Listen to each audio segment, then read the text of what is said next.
Assalamualaikum warahmatullahi wabarakatuh.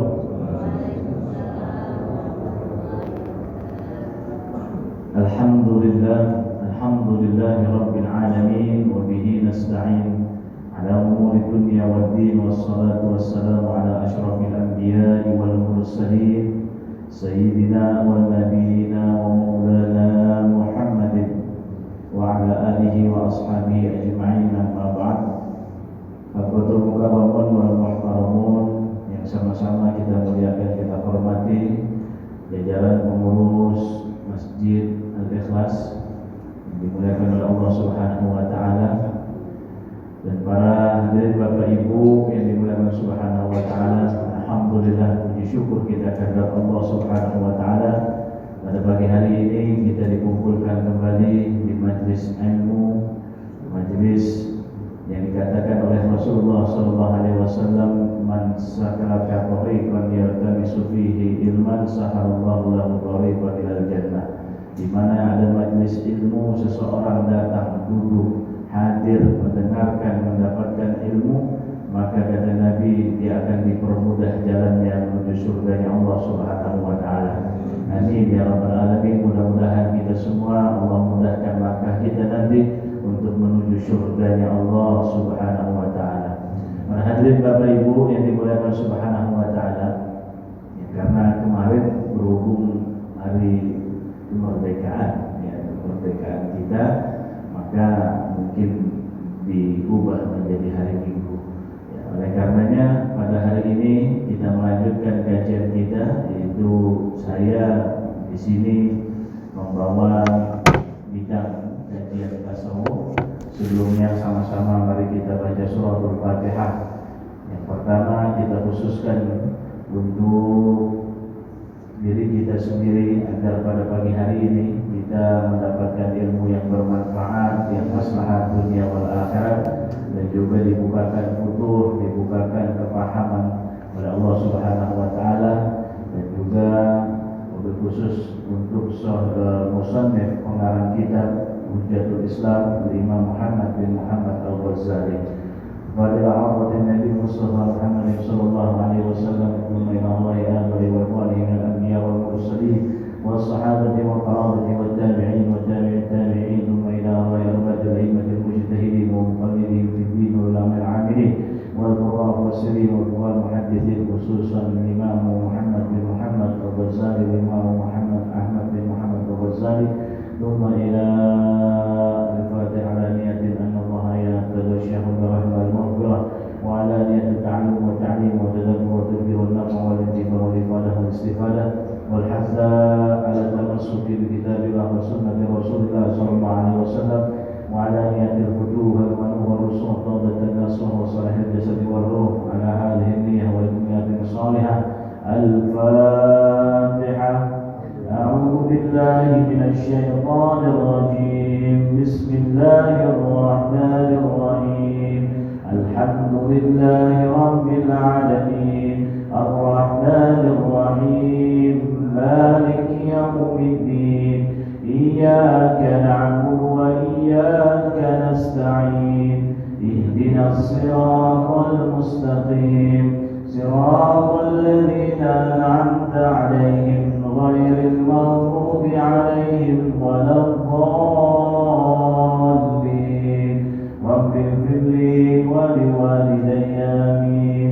Al-Fatihah yang kedua, saya mohon kepada para jamaah sama-sama kita bacakan, khusus untuk para pahlawan yang telah berjuang dengan segenap jiwa, raga, dan mengorbankan bahkan nyawanya untuk kemerdekaan Republik kita, Republik Indonesia, dan siapapun yang berjasa di dalam kemerdekaan Republik Indonesia. Kita doakan semoga Allah Subhanahu wa taala berikan tempat kepada mereka yang terbaik di sisinya. Allah taala ampunkan segala dosanya, terima amal ibadahnya, dan dijadikan min ahli surga-Nya Allah Subhanahu wa taala. Amin ya rabbal alamin. Al-Fatihah ila khususan juyus muslimin wa ila juyus Indonesia, istiqlal bilad Indonesia وجميع المنتصرين والمؤيدين في استقبال بلاد إندونيسيا على هذه النية والمنسى وترشحهم بالرحمة والمغفرة ويسكنهم الجنة. الفاتحة. أعوذ بالله من الشيطان الرجيم. بسم الله الرحمن الرحيم. الحمد لله رب العالمين الرحمن الرحيم مالك يوم الدين إياك نعبد وإياك نستعين اهدنا الصراط المستقيم صراط الذين أنعمت عليهم غير المغضوب عليهم ولا الضالين. رب اغفر لي ولوالدي آمين. يا رب بالمصطفى بلغ مقاصدنا واغفر لنا ما مضى يا واسع الكرم. يا رب بالمصطفى بلغ مقاصدنا واغفر لنا ما مضى يا واسع الحرم. يا أكرم الخلق ما لمن ألوذ به سواك عند حلول الحادث العمم.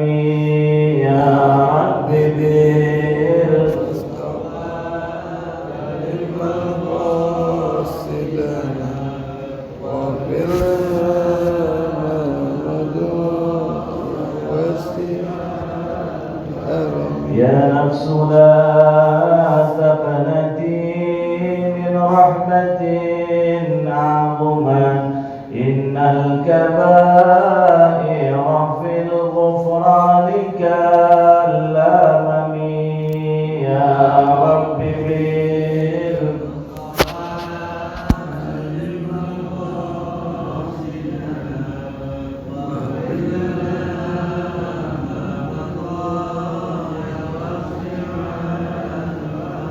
هو الحبيب الذي ترجى شفاعته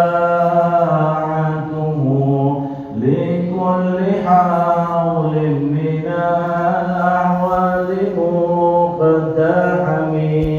يا رب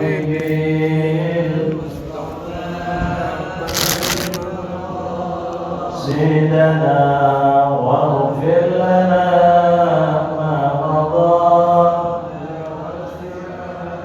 يا ربي. اللهم صل وسلم وبارك عليه وعلى آله. بسم الله الرحمن الرحيم. الحمد لله رب العالمين والصلاة والسلام على أشرف الأنبياء والمرسلين سيدنا محمد وعلى آله وأصحابه أجمعين. أما بعد فإن أصدق الحديث كتاب الله وخير الهدي هدي محمد صلى الله عليه وسلم وشر الأمور محدثاتها وكل محدثة بدعة وكل بدعة ضلالة وكل ضلالة في النار.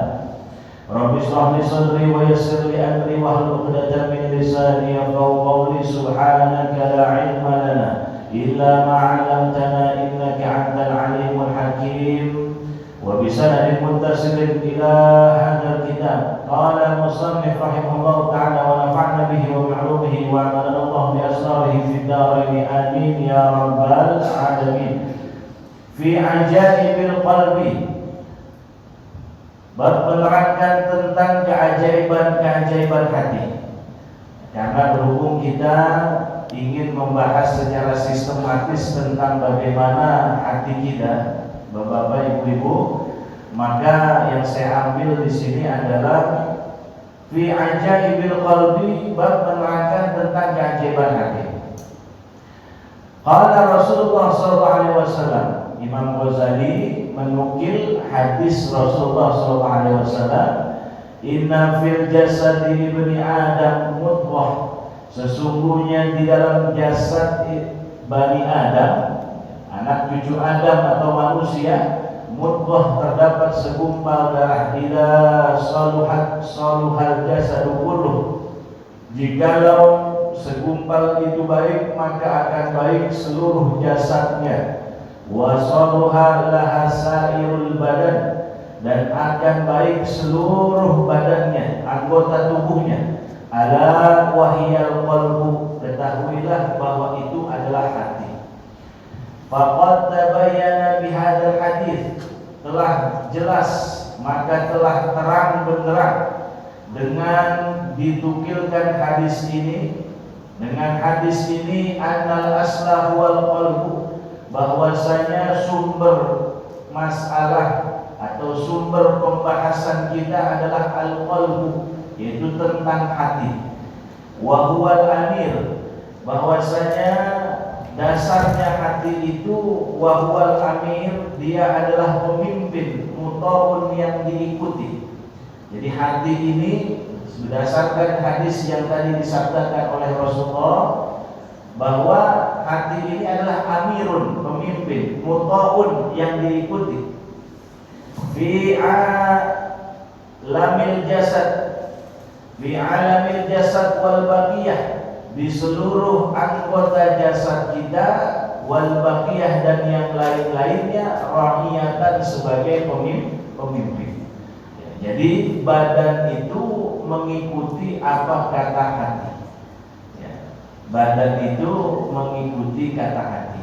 Seluruh anggota tubuh yang ada di kita, maka dia akan patuh kepada hati kita, sesuai dengan perintah hati kita. Ya. Wa nahnu nubayyinu ma'nal qalb, dan kami akan menjelaskan yang disebut makna al-qalb, hati. Jadi kami ingin menerangkan tentang apa sih hati, ya. Waruh, dan ruh. Ruh, kita ini ada fisik, ada ruh. Wan nafs, ya, nafsu, ya, wan nafsu, wal aql, dan akal. Ya. Nahnu nubayyinu ma'nal qalba war ruh wan nafsa wal aqla. Kami akan menerangkan, kata Imam Ghazali, apa makna, arti dari hati, ruh, dan juga jiwa, ya, atau hawa nafsu, dan wal aqlu, dan akal. Wal awwalu, maka pembahasan awal, lafzul qalbi, kita menerangkan tentang hati, karena belum masuk kepada tentang bagaimana penyakit hati, apa saja, belum. Tetapi sebelum masuk ke situ, Bapak Ibu, kita harus kenal dulu, tahu dulu apa makna hati yang sesungguhnya. Wa huwa yutlaqu limaknaya ini ahaduhuma, dan adapun makna hati itu punya dua makna, ya, punya dua maksud. Ahaduhuma, yang pertama. Yang pertama yang disebut hati itu allahul sanubariyu, yaitu daging, ya, sonubari, ya, asyaklu, yang bentuk, yang berbentuk. Ini al-mudah, yang diletakkan fi janibil aisar, di sisi kiri, minas sodri, dada kita, ya, pada dada kita. Allahmu as-sonubariyu asyaklu al-muda'u fi janibil aisari minas sodri. Itu berupa daging yang sonubari, bentuknya sonubari, itu al-mudah, yang diletakkan fil janibil aisar minas sodri, tepat di dada sebelah kiri kita, dada agak kiri. Jadi di sini, Pak. Ya, di sini. Wa fi batinihi, dan di dalamnya itu tajwifun yuskinuhu damun aswadun, di dalamnya itu ada rongga, ada celah-celah, yuskinuhu damun aswadun, sebuah darah hitam pekat. Wa huwa, dan itu tempat tadi itu, manba'ur ruh, adalah tempat bernaungnya ruh, ya, tempat bernaungnya ruh, ya. Wa ma'dinuha, dan juga asal, ya, asal bertempatnya. Wa hadzal lahmu, dan adapun daging ini, ala hadza syakli, dengan sesuai bentuknya, aidon, itu juga maujudun, ada lil bahaim walil mauta, ada bagi binatang, hewan-hewan, dan juga bagi orang yang sudah mati. Jadi yang pertama, kata Imam Ghazali, apa sih maknanya hati? Hati itu ada dua maknanya. Pertama, hati itu berupa bentuk organ tubuh, ya, yang mana Allah letakkan di sebelah dada kiri kita, ya, dada kiri. Ya, kalau kata orang dokter, posisinya, kalau kata orang dokter itu posisinya ada di persis bawah puting susu kita, ya, persis di bawah di puting susu, ya, dua jari. Nah, ini posisi hati kita, ya. Kemudian batinuhu tajwifun, di dalamnya ada rongga. Rongganya itu berupa darah hitam pekat. Nah, makna yang awal ini tidak mau dibahas, bukan pembahasan kita, sebab ini hanya sifatnya fisik, jasmani.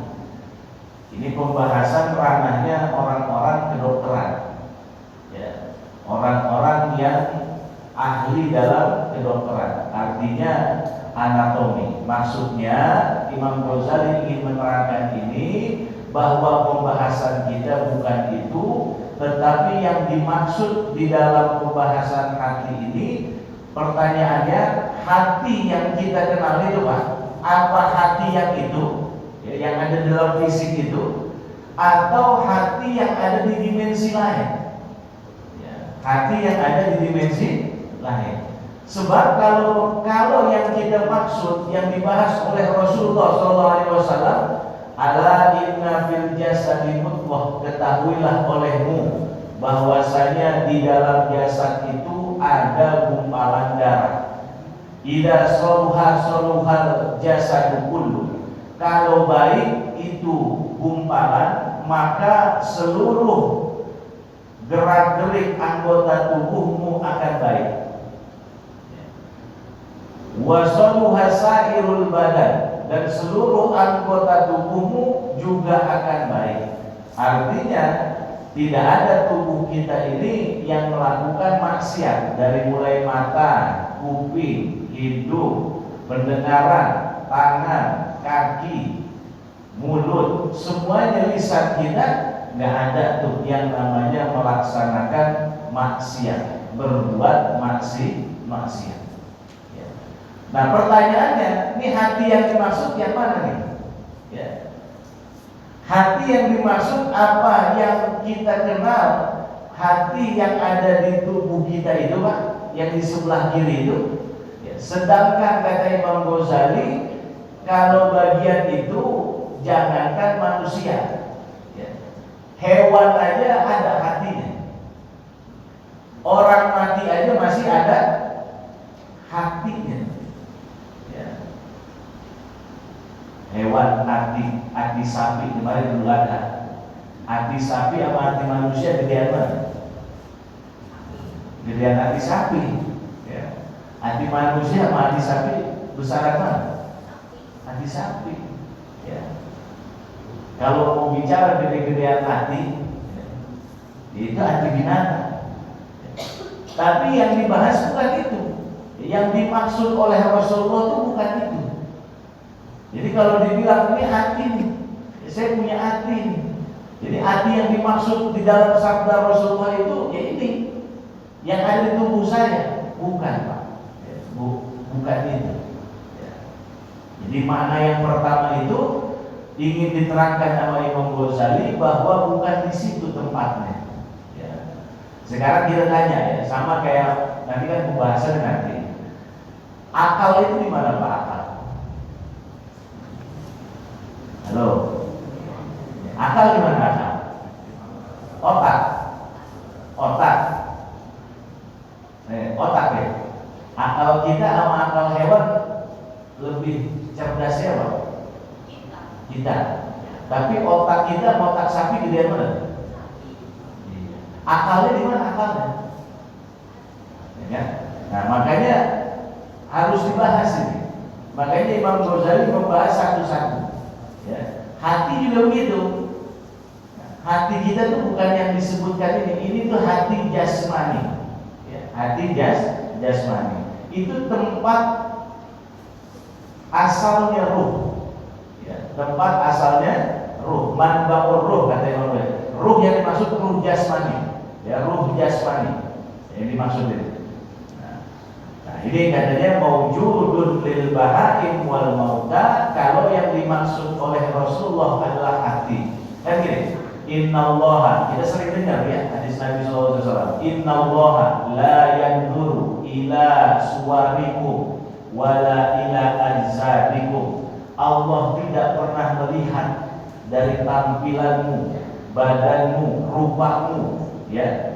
Walakinnallaha yanzuru ila qulubikum, akan tetapi yang Allah lihat siapa? Hatimu.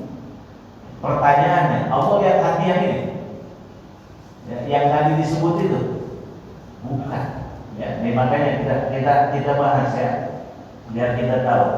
Wal makna tadi, ya, hati yang dimaksud, ya, yang dimaksud hati itu, makna yang kedua, huwa latifun rabbaniyatun ruhaniyatun, yaitu adalah sesuatu yang lembut, ya, sesuatu yang abstrak, yang lembutin. Karena kalau tadi itu disebut sifatnya al-mulk, yaitu adalah sesuatu yang bisa dilihat oleh mata, sesuatu yang bisa digenggam oleh tangan. Ini hati, organ tubuh kita bisa dilihat sama dokter, ya, bisa dicium oleh hidung, ya, dan juga bisa digenggam oleh tangan kita, bisa dipegang hati kita Pak, sama dokter, ya, kalau lagi dibedah, ya, dipegang gitu, ya.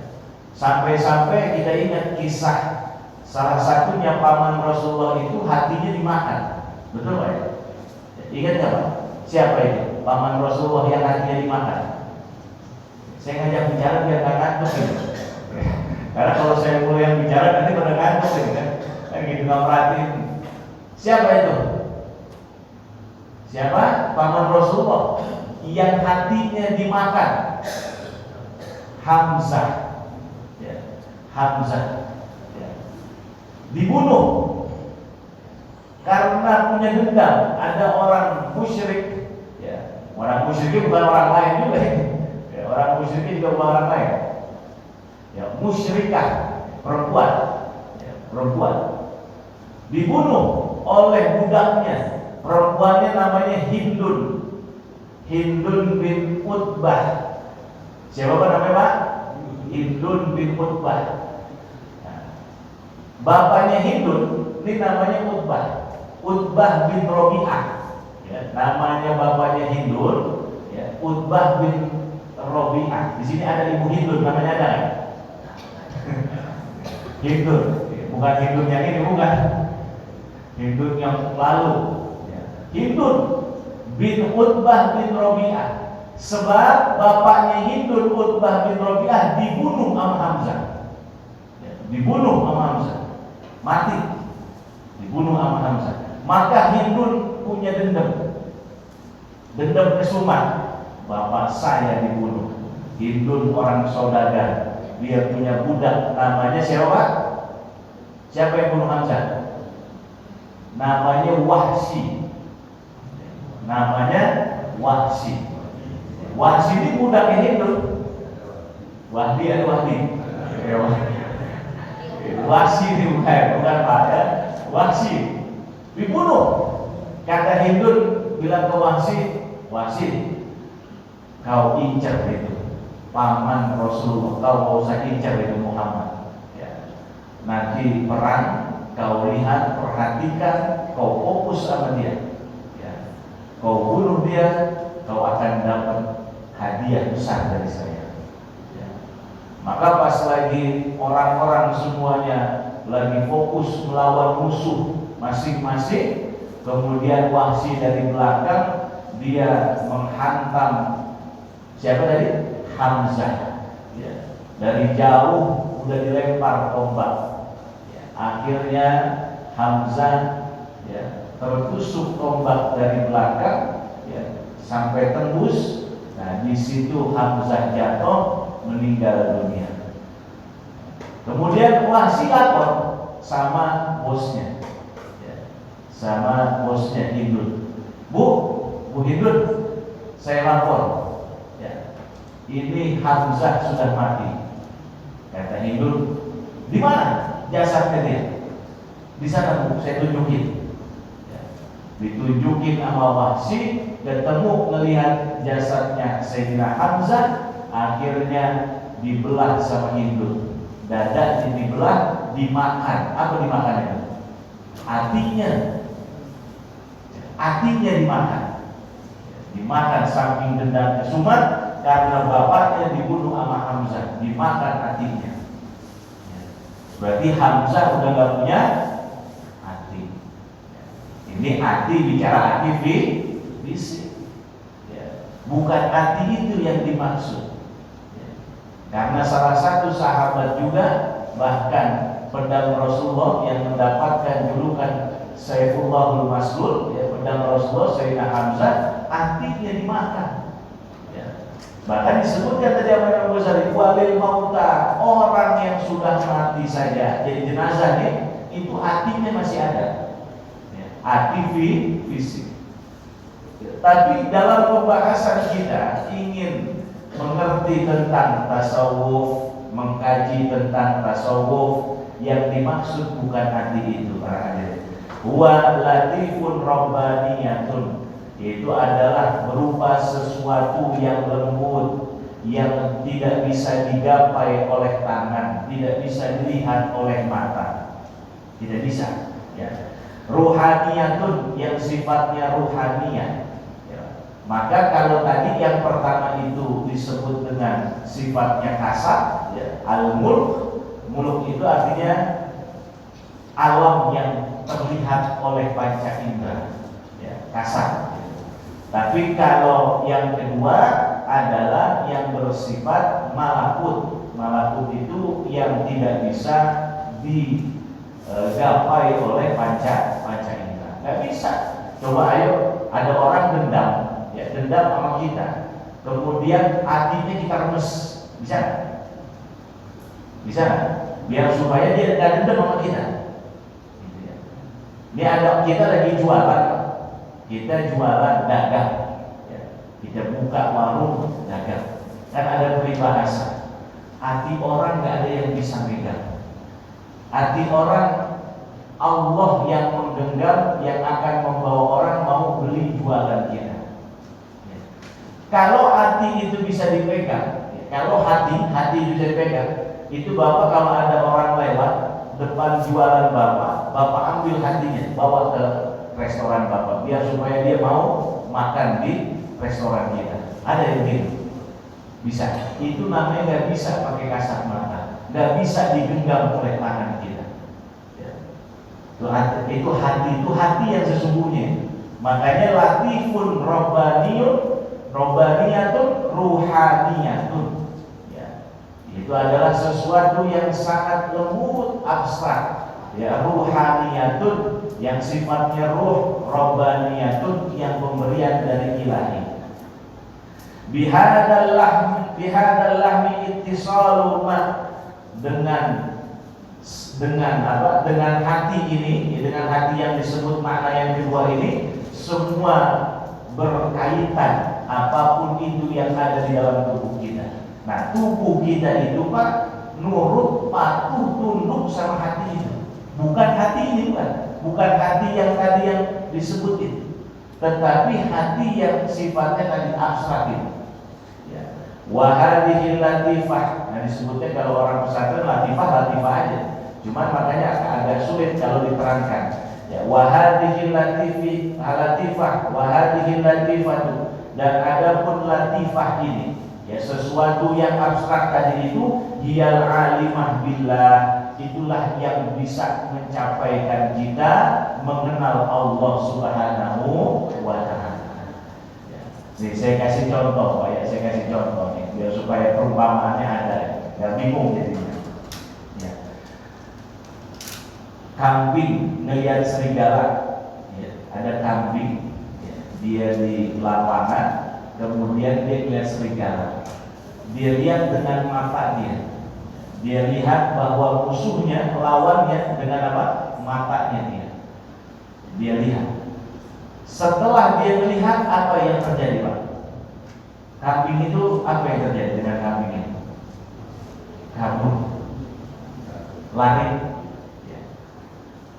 Kemudian pertanyaannya, apa yang membuat dia lari? Karena dia melihat, karena dia melihat itu, oh ini ada serigala, musuh, dia lari.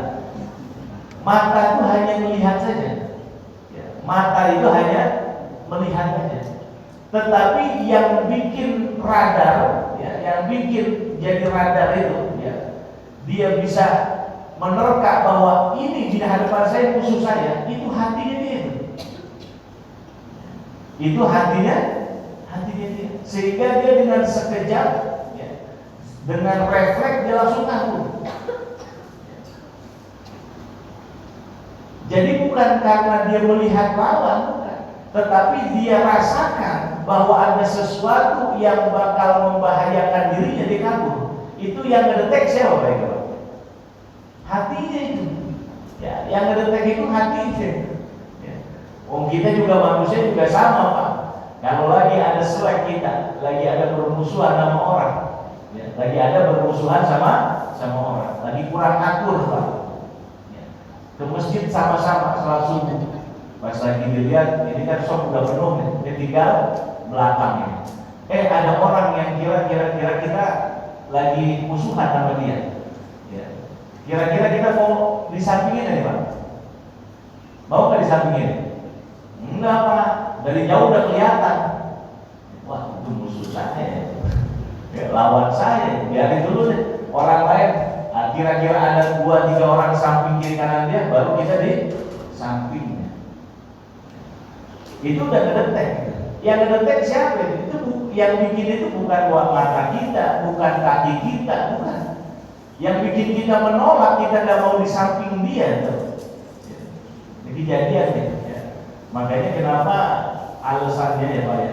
Kenapa Rasulullah itu memerintahkan kita sangat-sangat sekali di dalam sholat berjamaah. Kata Rasulullah SAW, kalau kau tidak sholat jamaah, maka patah talib itu kau akan pecah belah. Sebab yang paling utama itu, Pak, sholat berjamaah itu bukan mengejar pahala 27 rakaat. Itu mah sifatnya lazim, Pak. Sifatnya lazim. Artinya orang yang sholat berjamaah pasti dapat pahala lebih besar ketimbang sholat sendiri. Cuman yang terpenting adalah orang sholat berjamaah itu didorong, dianjurkan oleh Rasulullah dengan sangat itu agar umat muslim ini nggak pecah belah. Ketika di dalam kehidupan kita sehari-hari terjadi gesekan ini, entah dalam kehidupan bermasyarakat, entah dalam persaudaraan, entah dalam apapun, ketika kita sholat berjamaah bareng-bareng, ketemu, berhadapan wajah, berhadapan muka, lama-kelamaan luntur itu, Pak. Lama-kelamaan apa? Luntur. Artinya tidak ada permusuhan, perselisihan. Ini tujuan utama jamaah sebenarnya, cuma jarang dibahas. Jadi kalau kita berjamaah, ketika kita masuk ke dalam masjid, kita melihat ada lawan kita nggak mau di sampingnya, ini namanya tujuan jamaahnya nggak dapat.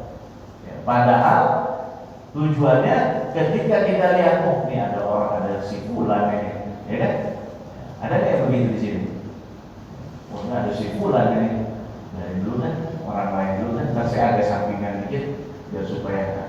Ini di sholat jamaah sebenarnya tujuan jamaahnya nggak dapat ya, kurang dapat ya. Karena tujuan utama jamaah itu agar yang tadinya tidak akur menjadi akur, tidak ada perselisihan. Ya.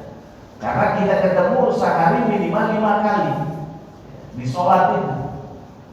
Adapun kita dapat kata Nabi, ya, sholatul jamaah afdalu min salatil fardhi bi isrina bi arba'i wa isrina darajah, bi sab'ati wa isrina darajah, bi khamsati wa isrina darajah. Ada 3 riwayatnya. Pertama kata Nabi, sholat berjamaah itu lebih afdal ketimbang sholat sendiri 24 derajat. Nabi dalam riwayat lain 25 derajat. Dalam riwayat lain 27 derajat. 3 riwayat di dalam hadis Rasulullah SAW. Cuma yang kuat itu 27. Nah, tetapi apalah arti 27 kalau kita ternyata masih punya hati jelek sama orang lain. Sengaja diadakan sholat jamaah itu biar supaya tidak terlalu jauh. Ketika kita punya permasalahan orang, tidak terlalu luas kemana-mana. Ketemu lagi di jamaah, di sholat jamaah, akhirnya tadinya yang kita kesel-keselan, salaman selesai. Ya, kan begitu tujuan jamaah. Ya, ini maksud tujuan jamaah yang sebenarnya. Ya, bukan semata-mata karena pahala. Kalau pahala udah pasti. Ya. Jadi itu kembali lagi. Nah, itu siapa Pak yang ngedetek itu Pak? Ya. Ketika kita melihat ada musuh kita, jadi kalau bicara di masjid, kalau di jalan, ini lagi papasan, dari jauh udah kelihatan. Oh, ada si fulan ya. Belok Pak. Belok kita. Belok ke kiri. Nggak mau papasan sama dia. Karena dalam hati kita udah mendetek bahwa itu musuh kita tuh. Akhirnya yang namanya kaki langkah kita, mata kita, pikiran kita, makanya akal itu masih di bawah kepemimpinan hati. Ya. Orang itu gimana hatinya? Ya. Akal itu masih di bawah kepemimpinan hati, sehingga dia berpikir kira-kira lewat nggak dia, kira-kira jalan nggak ke sini ya, atau kira-kira ketemuin aja kali ya, atau kita mendingan mikir belok biar agak aman dikit. Nanti kalau lewat kita nggak nyapa sangka sombong. Ya, kalau dia nyapa saya males jawabnya, betul nggak Pak? Ya, akhirnya udah mendingan belok aja lah. Kalau belok kan aman. Ya, ketemu enggak, nyapa enggak kan gitu. Ya, ini biasanya kayak gini-gini ibu-ibu ini biasanya. Kebanyakan ibu-ibu, kalau bapak memang jarang, karena jarang bicara. Kalau orang jarang bicara ya jarang salah. Ya, kalau perempuan kan paling banyak bicaranya. Ketimbang laki-laki, itu lumrah, ya, itu manusiawi. Ya, dalam segi kedokteran juga dikatakan dalam satu hari itu perempuan itu mengeluarkan kosakata itu 2 kali lipat ketimbang daripada laki-laki. Itu dah jadi hal yang sunnatullah, ya. Jadi sunnatullah. Sebab apa? Ya sebab tadi itu, ya, karena kata para ulama, karena laki-laki itu adalah Nabi Adam. Jadi Adam, habis Adam, ya. Jadi udah nganga terus minter, ya. Adam, nganga kan Pak? Adam. Tapi kalau perempuan Hawa, karena begitu ya pengucapannya aja. Perempuan itu diciptakan dari siapa tuh? Neneknya tuh yang awal tuh siapa tuh? Siti Hawa. Coba sebutin. Hawa, ada nggak minumnya? Ada. Makanya Pak kalau di rumah misalkan perempuan nyerocos aja, ya sabar aja Pak ya. Ingat-ingat sama neneknya tuh Pak ya. Neneknya emang anak dulu Hawa gitu. Ya, kalau istri kita bahasanya cerewet, ya itu emang begitu, emang udah dari neneknya. Ya. Kalau kita kan laki-laki Adam, ya, udah habis nganga ngomong sekali cukup laki-laki. Habis itu udah diem. Ya, ya, diem. Dia bukan karena takut, dia bukan. Ya, dia karena memang istrinya lebih pemberani ya Pak ya. Dia bukan karena laki-lakinya takut, bukan karena suaminya takut, cuma istri saya urusan lebih berani daripada saya, ada gitu. Saya mah gak ada urusan takut-takutnya sama istri, bagus Pak. Terus ya cuma istri saya itu lebih berani daripada saya, Masya Allah. Ya Pak ya, ini yang jam berapa nih? Jam 6 ya, udah jam 6 ya. Nah, nih mana yang kedua ya? Jadi hati itu alimah billah ta'ala, itulah yang akan membawa kita mengenal Allah Subhanahu wa taala. Al-mudrikah, ya, lama laisa yudrikul khiyal wal wahm, yaitu yang bisa digapai sesuatu apa-apa yang tidak bisa digapai oleh angan-angan dan juga harapan. wa huwal haqiqatul insan, yang dimaksud tadi itu hati yang latifah tadi itu adalah itulah hakikat manusia, insan. Wa huwal mukhatab, nah hati itu yang tadi yang disebut dengan sesuatu yang halus, itulah al-mukhatab, yang dituju, yang dimonitor oleh Allah Subhanahu wa taala. Wa ila hadzal ma'na asyara bi qawlihi, nah dengan maksud makna ini asyara kita ditunjukkan dengan firman Allah, inna fi dzalika ladzikra liman kana lahu qalbun. Ya, sesungguhnya ya, inna dzalika, hal demikian maksudnya Al-Qur'an, dzalika Al-Qur'an itu ladzikra, sungguh ya, menjadi pengingat, menjadi pelajaran ya. Liman kana lahu qalbun, bagi orang yang memiliki hati. Nah, pertanyaan, yang memiliki hati siapa aja? Orang mati masih punya hati, orang hewan masih punya hati, orang yang tidak beriman punya hati ya. Nah inilah yang dimaksud hati itu, hati yang tadi itu, bukan hati yang sifatnya fisik. Walau kana nurun, nah saumpama, kata Imam Ghazali, saumpama yang dimaksud di dalam Al-Quran ini itu adalah hati yang berbentuk daging ya, berbentuk daging itu yang disebut darah pekat itu ya, maka lakana walahu sanubirusaku lakana mawjudan likulli ahadin, maka seluruh manusia punya semua.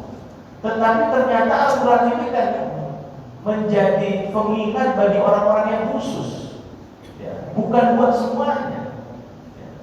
Orang yang punya hati, yang hati tadi yang disebut kata Imam Ghazali, saumpama yang dimaksud Al-Quran ini adalah hati itu, maka semua punya, semua memiliki itu ya. Orang kafir punya, orang fajir punya, orang asing, orang ahli maksiat punya ya. Orang yang taat muti juga punya hati ya. Tetapi Quran ini akan menjadi betul-betul pengingat, peringatan buat kita bagi orang yang memiliki hati. Makanya kan di dalam ayat Quran lain dinyatakan oleh Allah Subhanahu wa taala dalam firman-Nya, lahum qulubun la yafqahuna biha. Mereka punya hati tapi mereka nggak paham itu. Hati mereka nggak paham ya, hati mereka nggak paham ya.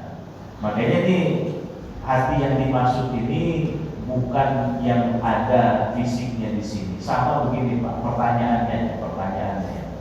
Ruh ya, ruh ya, ruh itu apa?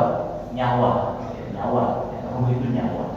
Nah yang dimaksud tadi itu nyawa kita itu ada di hati, nyawa. Tapi kalau ruh yang dimaksud oleh kajian para ulama bukan itu ya.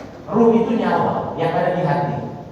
Kalau bahasanya kedokteran bilang jantung ya. Jantung itu adalah sumber nyawa kita, karena di situ peredaran darah ya, semuanya akan mencar kemana-mana ya, aliran darah itu. Tapi kata ulama ya, nyawa itu ada di dalam hati itu, tempat nyawa itu ya, nyawa kita sehingga bisa hidup. Cuman kalau dimensi ruh ya, makanya dikatakan oleh Allah Subhanahu wa taala, yas'alunaka 'anir ruh qulil ruh min amri rabbi ya. Tetapi kan kita bukan pengen tahu ruh kita itu ada di mana. Kita bukan pengen tahu toh ruh kita itu ada di mana. Pertanyaannya, ruh kita itu kayak gimana? Ini yang maksud saya pengen menerangkan ini, artinya ruh itu sama, latifah ya. Sifatnya halus. Sifatnya halus abstrak ya. Sifatnya halus abstrak, ruhaniyah, yang sifatnya ruhaniyah dari Allah Subhanahu wa taala ya. Kalau dibilang ya, misalkan ruh kita ini ya, ruh kita ini misalkan kita segede ini ya, ruh kita segede ini ya. Ini ditepis Pak ya.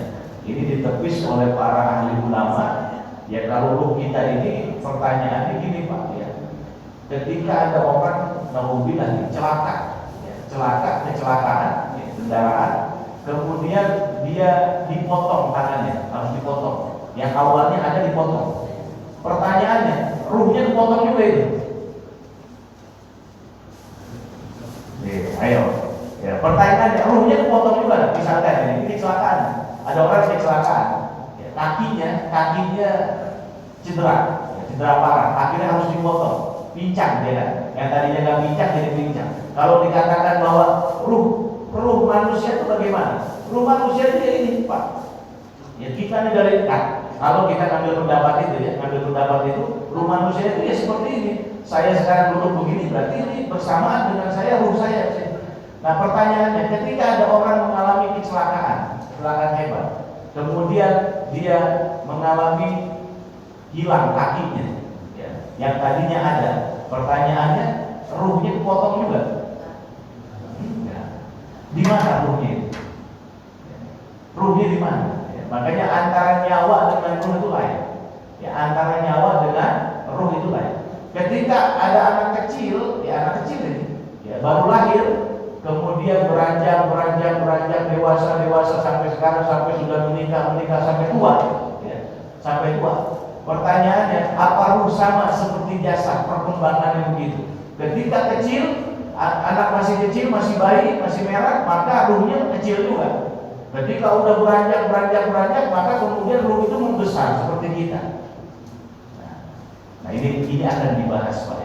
Ya, pelan-pelan kita akan mengerti yang dimaksud namanya latifah. Maksud saya, di sini ada persamaan antara ruh dengan hati. Yang dimaksud hati ini adalah latifah, ya, sesuatu yang sangat lembut, ya, tidak bisa dilihat oleh mata, tidak bisa digapai oleh tangan, ya, tidak bisa kita melihat, meraba, nggak bisa. Cuman ini luar biasa. Semua manusia Allah titipkan hati ini.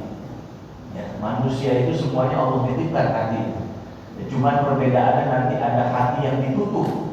Khatamallahu ala qulubihim wa ala sam'ihim wa ala absar. Ada yang ditutup, disegel. Ada yang hatinya terang benderang, ya, wastanaro, terang benderang, ya, hatinya, dan masih macam-macam, ya. Pelan-pelan, ya, pembahasannya sedikit demi sedikit. Karena udah jam 6 lewat, ya kan? Ya, mudah-mudahan walaupun pembahasannya sedikit, ada manfaatnya buat kita semua. Insya Allah kita akan lanjutkan kajian ini, karena ini sebenarnya kalau dipahami dengan dalam luar biasa. Ya, kalau dipahami, ini dalam rangka kita mengenal diri kita sendiri, Pak. Ya, kalau kita sudah kenal diri kita akan kenal siapa pencipta kita, yaitu Allah Subhanahu wa Ta'ala. Kita hanya tahu, kita ini sekarang ini baru hanya tahu Allah, tapi belum mengenal. Sebelum jauh mengenal Allah, maka kenalilah diri kita dulu. Ya, apa saja yang Allah titipkan pada diri kita itu. Ya, nanti baru kita bicara yang lanjut dan sebagainya. Ya, mudah-mudahan kita semua Allah Subhanahu wa Ta'ala bukakan hidayah taufik, hidayah, dan diberikan keistiqomahan oleh Allah Subhanahu wa Ta'ala untuk tetap hadir di majlis-majlis ilmu, sehingga kita bisa mendapatkan rahmat dan karunia serta maghfirah dan ridha Allah Subhanahu wa Ta'ala. Amin ya rabbal alamin. Ala hadhihi ni'matul salihah al-Fatihah. Sayyidina Muhammad Rabbi manfa'na bima 'allamtana wa 'allimna ma yanfa'una warzuqna kamal mutabadila zahiran wa batinan ya arhamar rahimin. Rabbi zidna 'ilma warzuqna fahma wa alhiqna bis salihin. Rabbana atina fid dunya hasanah wa fil akhirati hasanah wa qina adzabannar. Wa sallallahu ala sayyidina Muhammadin nabiyil ummi wa ala alihi wa sahbihi wasallam. Subhana rabbika rabbil izzati amma yasifun wa salamun 'alal mursalin walhamdulillahi rabbil alamin.